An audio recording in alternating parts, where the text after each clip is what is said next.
Dave Portnoy torches WaPo running hit piece calling out reporter. Critics are accusing the Post of generating the backlash it claims to be reporting on. Barstool Sports founder Dave Portnoy took a flamethrower to the Washington Post Friday for running a hit piece about him after his fiery exchange with their reporter went viral. On Wednesday, Portnoy posted the lengthy exchange he had with Post food reporter Emily Heil, who allegedly sent inquiries to business partners of his One Bite Pizza festival to press them on whether they had any concern about Portnoy's history of misogynistic comments and other problematic behavior. Heil acknowledged that what she wrote was purposefully pointed, because I really did want to get them to respond. The next day, the Post was set to interview Portnoy in the morning but then asked him if he could reschedule for the evening, which he refused.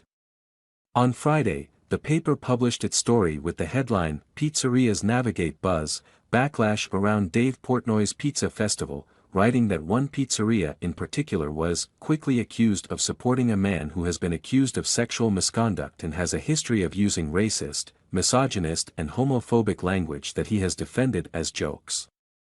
The Post even referenced the viral phone call Portnoy previously posted. In a brief phone call with the Post, he said, "I have been hit with the same things over and over, and they are so wildly out of context."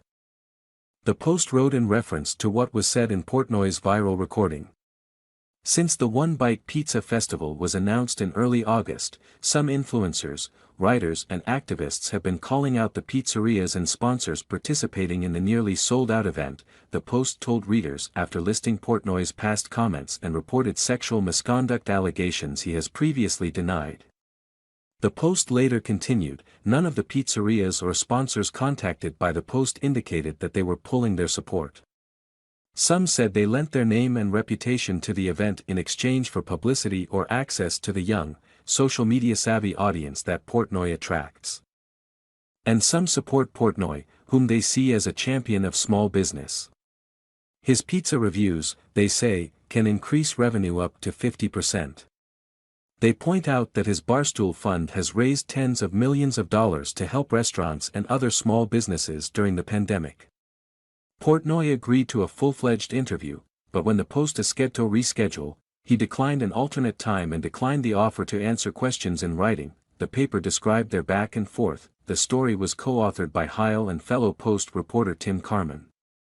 The Barstool Sports owner took a bite out of the Post story on social media. "It's surreal we live in a country where activist reporters can openly get caught lying and admitting they are creating a false narrative to generate engagement and controversy and still publish the article." Portnoy reacted. Portnoy further mocked the Post for its characterization of their derailed interview. Translation: Dave Portnoy caught us red-handed. Our flustered reporter lied again and said she always planned on contacting him to get his side. She then scheduled a meeting.